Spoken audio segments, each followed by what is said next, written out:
தமிழ்நாட்டில் திட்டமிட்டபடி ஜூன் 2ஆம் தேதி பள்ளிகள் திறக்கப்படும். பள்ளிக்கல்வித்துறை அதிகாரப்பூர்வ அறிவிப்பு.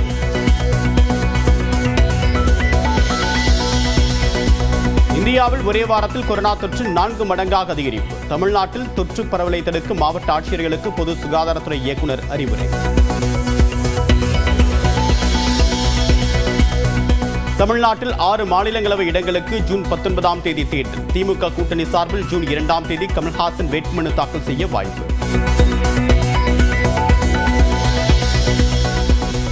அதிமுகவின் 2 மாநிலங்களவை இடங்களுக்கு கடும் போட்டி. தேமுதிகவிற்கு உறுதி அளிக்கவில்லை என்று இபிஎஸ் கூறிய நிலையில் அன்புமணிக்கு வாய்ப்பு வழங்கப்படுமா என்றும் கேள்வி. தேசிய பங்குச்சந்தையில் சென்னை மாநகராட்சியின் 200 கோடி ரூபாய் மதிப்பிலான நிதி பத்திரங்கள் பட்டியல். மணி ஒலித்து நிகழ்ச்சியை தொடங்கி வைத்த முதலமைச்சர் மு க ஸ்டாலின். டாஸ்மாக் முறைகேடு வழக்கில் திமுகவை சேர்ந்த பாதி பேர் சிறைக்கு செல்வார்கள். சின்ன சேலத்தில் நடைபெற்ற அதிமுக நிகழ்ச்சியில் எதிர்க்கட்சித் தலைவர் எடப்பாடி பழனிசாமி விமர்சனம்.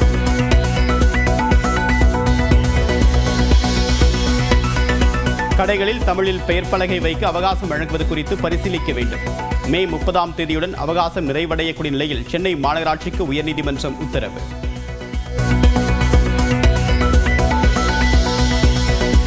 உதகையில் தொடர்ந்து பெய்து வரக்கூடிய கனமழையால் பல்வேறு இடங்களில் நிலச்சரிவு.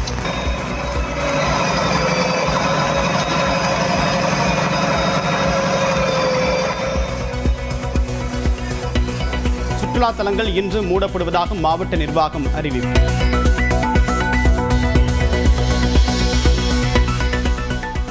கோவையில் தொடர்ந்து பெய்த கனமழையால் நொய்யல் ஆற்றில் வெள்ளப்பெருக்கு. குடியிருப்புகளை வெள்ளம் சூழ்ந்ததால் பொதுமக்கள் அவதி.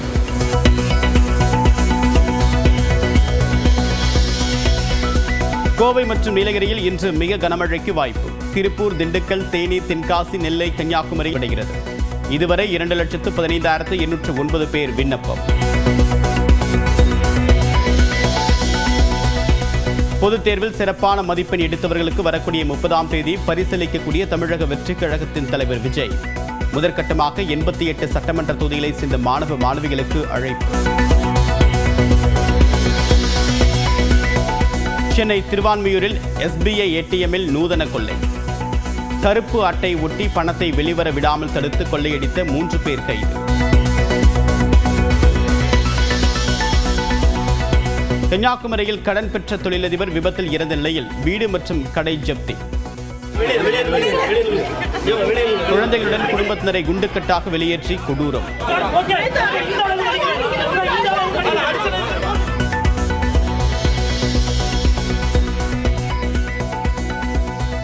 பாகிஸ்தானை பயங்கரவாதத்திலிருந்து ஒழிக்க அந்நாட்டு மக்கள் முன்வர வேண்டும் என்று பிரதமர் நரேந்திர மோடி வலியுறுத்தல். ரொட்டி சாப்பிட்டுவிட்டு அமைதியாக வாழவில்லை என்றால் தோட்டா பாயும் என்று தீவிரவாதிகளுக்கு எச்சரிக்கை.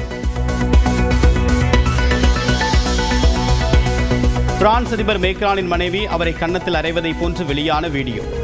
வியட்நாமில் விமானத்திலிருந்து தரையிறங்க முன்பாக நடைபெற்ற பரபரப்பு சம்பவம்.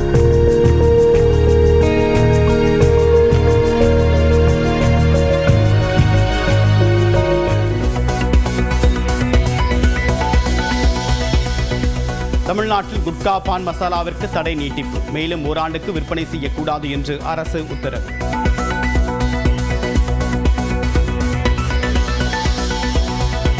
மும்பைக்கு எதிரான IPL லீக் போட்டியில் 7 விக்கெட் வித்தியாசத்தில் வெற்றி பெற்ற பஞ்சாப் சூப்பர் கிங்ஸ் புள்ளி பட்டியலில் முதலிடத்திற்கு முன்னேறி அசத்தல்.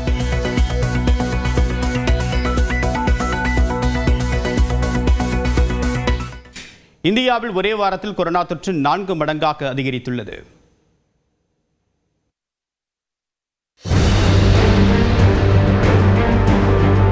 2019ஆம் ஆண்டு இறுதியில் பரவத் தொடங்கிய கொரோனா வைரஸ் உலகத்தையே முடக்கி போட்டது.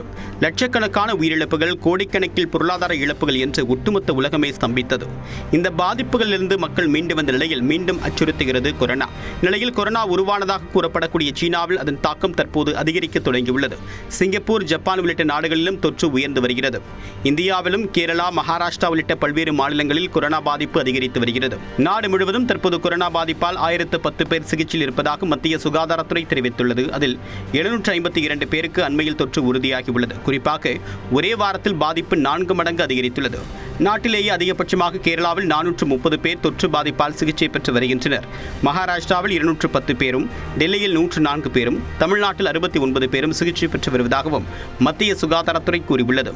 கொரோனா வைரஸின் புதிய திரிவுகளான NB1.8.1 மற்றும் LF.7 தொற்று பரவல் சற்று அதிகரித்து வரக்கூடிய நிலையில் அது குறித்து கவலை கொள்ள தேவையில்லை என்று தொற்றுநோய் தடுப்பு பிரிவு மூத்த மருத்துவர் வித்யாலட்சுமி தெரிவித்திருக்கிறார். இப்போ அவைலபிள் டேட்டா படி இந்த WHO நமக்கு இப்போ ஒரு 23rd மேக்கு வந்து ஸ்டேட்மெண்ட் கொடுத்திருக்காங்க. இந்த மாதிரி இது வந்து வேரியன்ட் அண்டர் மானிட்டரிங் அப்படின்னு சொல்லி தான் கொடுத்திருக்காங்க. வேரியன்ட் ஆஃப் கன்சர்ன் அந்த மாதிரி இது வரைக்கும் இதை பத்தி வந்ததில்லை. என்ன சொல்றாங்கன்னா இந்த மாதிரி ஹாஸ்பிட்டலைசேஷன்ஸ் ஆர் டெத்ஸ் ஆர் சிவியாரிட்டி அதிகமா இருக்கிற மாதிரி இல்லை, கேசஸ் கண்டிப்பா அதிகமா இருக்கு அப்படின்றது தான் சொல்லியிருக்காங்க. ஸோ நாங்களும் பார்க்கறது இப்போதைக்கு அப்படிதான் பார்க்குறோம். ஹாஸ்பிட்டலைசேஷன்ஸ் அப்படின்னு கிடையாம மறுபடியும் மைல்ட் கேசஸாக தான் பார்த்துட்டு இருக்கோம். இது வரைக்கும் இந்த வைரஸ் ரிலேட்டடாக நாங்கள் பார்க்கறது மைல்ட் சிம்டம்ஸ் தான் பார்த்துட்டு இருக்கோம். பட் நம்ம கண்டிப்பா ப்ரிப்பேர்டா இருக்கணும். எனினும் முன்னெச்சரிக்கையாக இருப்பது நல்லது என்று மருத்துவர் வித்யாலட்சுமி கூறினார். ஹேண்ட் ஹைஜீன், மாஸ்க் போடுறது, கிரவுடட் கேதரிங்ஸை கொஞ்சம் அவாய்ட் பண்ணுறது, எல்டர்லி இந்த மாதிரி எதிர்ப்பு சக்தி குறைவா இருக்கிறவங்க பெட்டர் நமக்கு ஏதாவது சிம்டம்ஸ் இருந்ததுன்னா அவங்க கிட்டேந்து கொஞ்சம் தள்ளி இருக்கிறது, செல்ஃப் ஐசோலேட் சொல்லுவோம், இந்த மாதிரி இருக்கிறது கண்டிப்பா அவசியம். இதனிடையே தமிழ்நாட்டில் ஒரு வாரத்தில் 3 பேருக்கு மட்டுமே புதிதாக கொரோனா பாதிப்பு ஏற்பட்டுள்ளது. கடந்த வாரம் 35 பேர் பாதிக்கப்பட்ட நிலையில் தொற்று குறைந்துள்ளது. நிலையில் தமிழ்நாட்டில் கொரோனா தொற்று பரவல் தொடர்பாக அனைத்து மாவட்ட ஆட்சியர்களுக்கு பொது சுகாதாரத்துறை இயக்குநர் செல்வ விநாயகம் சில அறிவுரைகளை வழங்கியுள்ளார். அதில் மக்கள் அதிகம் கூடக்கூடிய கண்காட்சி, திருவிழாக்கள் போன்றவற்றில் வழங்கப்படக்கூடிய உணவுப் பொருட்கள், குடிநீர், ஜூஸ் போன்றவற்றின் சுகாதார தன்மையை கண்காணிக்க உத்தரவிடப்பட்டுள்ளது. மக்கள் அதிகம் கூடக்கூடிய இடங்களில் கழிப்பிட வசதிகள் மற்றும் பாதுகாப்பான சுத்தமான குடிநீர் கிடைப்பதை உறுதி செய்ய வேண்டும் என்றும் உத்தரவிடப்பட்டுள்ளது. தேவைப்படும் பட்சத்தில் தொற்று பரவலை தடுக்க பொது இடங்களில் மக்கள் அதிக அளவில் கூடுவதற்கு கட்டுப்பாடு விதிக்கலாம் என்றும் பொது சுகாதாரத்துறை இயக்குநர் செல்வ விநாயகம் தெரிவித்திருக்கிறார். டாஸ்மாகில் ஒருபோதும் ஊழலை அனுமதிக்கக் கூடாது என்று உயர்நீதிமன்ற மதுரை கிளை கருத்து தெரிவித்துள்ளது. மதுரை மாவட்டத்தைச் சேர்ந்த டாஸ்மாக் பணியாளர்கள் மாயக்கண்ணன், முருகன், ராமசாமி ஆகியோர் உயர்நீதிமன்ற மதுரை கிளையில் தாக்கல் செய்த மனுவில் டாஸ்மாக் நிறுவனத்தில் நடைபெற்று வரும் வசூல் குறித்து புகார் அளித்ததற்காகவும் ஊடகங்களில் பேட்டி அளித்ததற்காகவும் பணியிடை நீக்கம் செய்யப்பட்டதாக தெரிவித்துள்ளனர். எனவே இந்த உத்தரவை ரத்து செய்ய வேண்டும் என்று மனுவில் கோரிக்கை விடுத்தனர். இதுகுறித்த விசாரணையின் போது ஆஜரான மனுதாரரின் வழக்கறிஞர் மதுரை மாவட்ட டாஸ்மாக் மேலாளராக பணியிலிருந்த ராஜேஸ்வரியும் திருமங்கலம் டாஸ்மாக் மேற்பார்வையாளராக பணியிலிருந்த செல்வமும் இணைந்து ஒவ்வொரு டாஸ்மாக் கடைக்கும் 5000 ரூபாய் வசூல் செய்ததாக கூறினார். இது டாஸ்மாக் விதிகளுக்கு எதிரானது என்றும் இதுகுறித்த புகாரின் பேரில் மேலாளர் ராஜேஸ்வரி வேறு துறைக்கு பணிமாற்றம் செய்யப்பட்டிருப்பதாகவும் மனுதாரரின் வழக்கறிஞர் தெரிவித்தார். அப்போது வழக்கை விசாரித்த நீதிபதி புகழேந்தி, கள்ளச்சாராயம் போன்ற சட்டவிரோத மதுவால் உயிரிழப்புகள் ஏற்படுவதை தடுக்கவே மதுபான விற்பனையில் அரசே ஈடுபட்டு வருவதாக தெரிவித்தார். ஊழல் குற்றச்சாட்டில் கிடைக்கக்கூடிய ஆவணங்களை பார்க்கும்போது மொத்த டாஸ்மாகிலும் ஏதோ நடக்கிறது என்பது மட்டும் தெளிவாக தெரிவதாக நீதிபதி தெரிவித்தார். எனவே டாஸ்மாக் தனது தவறுகளை உணர வேண்டும் என கூறிய நீதிபதி மனுதாரர்கள் மீது ஏற்கனவே எடுத்த நடவடிக்கையை ரத்து செய்து வழக்கை முடித்து வைத்து உத்தரவிட்டார்.